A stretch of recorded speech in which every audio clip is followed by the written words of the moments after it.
और ये बिहार वाला जाति जनगणना नहीं, ये फेक जो जाति जनगणना इन्होंने किया है लोगों को बेवकूफ बनाने वाला, ये नहीं।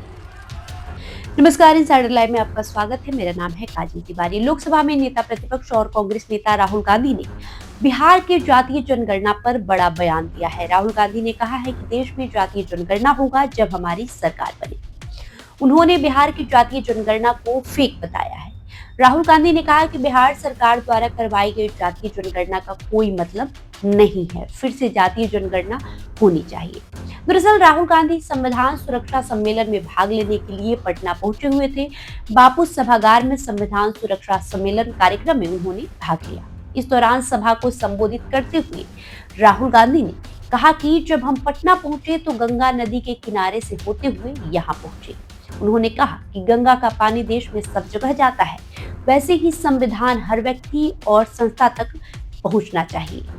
साथ ही साथ आरएसएस प्रमुख मोहन भागवत के बयान पर उन्होंने सवाल उठाया। उन्होंने कहा कि मोहन भागवत कह रहे हैं कि देश 15 अगस्त 1947 को आजाद नहीं हुआ, यानी वे संविधान को नकार रहे हैं। तो कहीं न कहीं जिस तरीके से राहुल गांधी ने बिहार में हुए जातीय जनगणना को लेकर सवाल उठाया है, उससे अब कांग्रेस और राजद के बीच घमासान मचना तय है, क्योंकि आपको बता दें कि जातीय जनगणना तब हुआ था जब राज्य में जदयू और राजद का गठबंधन था, महागठबंधन की सरकार थी और तेजस्वी यादव लगातार जातीय जनगणना का क्रेडिट लेते रहते हैं। इसी बीच राहुल गांधी ने बिहार आकर जातीय जनगणना को फेक बता दिया। इसके साथ ही उन्होंने कई सारे मुद्दों पर भी बातचीत की, जो आप इस वीडियो में देखिए। दलित, आदिवासी, पिछड़े वर्ग, माइनॉरिटीज, आपके जेब में से पैसा ट्रांसफर हो रहा है बस, और आप देखते रह रहे हो।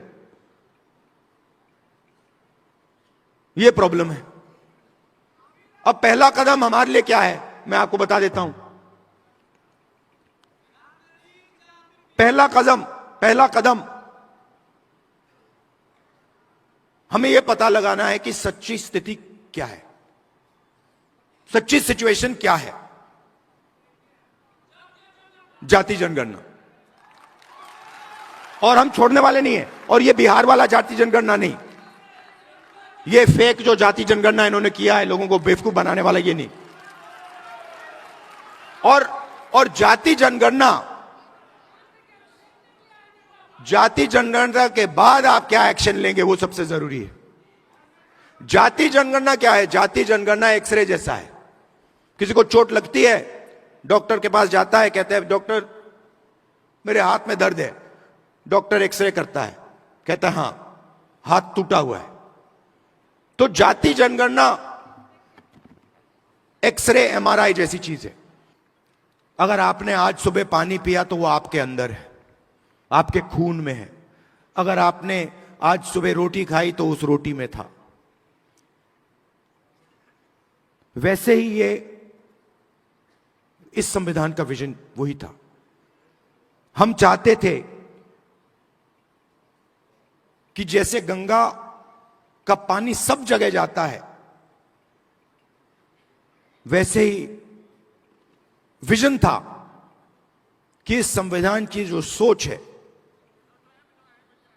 वो हिंदुस्तान के कोने कोने में, हिंदुस्तान के हर व्यक्ति के अंदर, हर संस्था के अंदर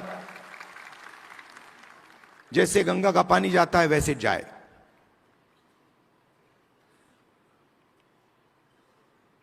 और कुछ दिन पहले मोहन भागवत कहते हैं कि गंगा गंगोत्री में नहीं शुरू हुई। हिंदुस्तान को आजादी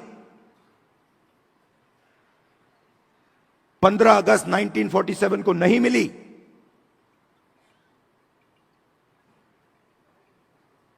बाद में मिली। तो अगर मोहन भागवत कह रहे हैं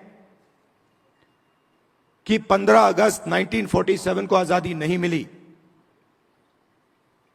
तो वो इसको नकार रहे हैं। वो कह रहे हैं, खुले स्टेज में कह रहे हैं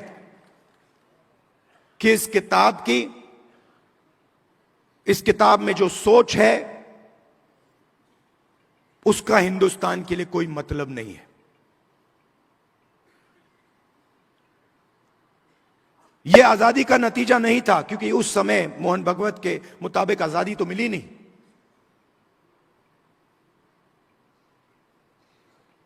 और इसकी सोच को, अंबेडकर जी की सोच को, गांधी जी की सोच को, बुद्ध भगवान की सोच को, फूले जी को सोच को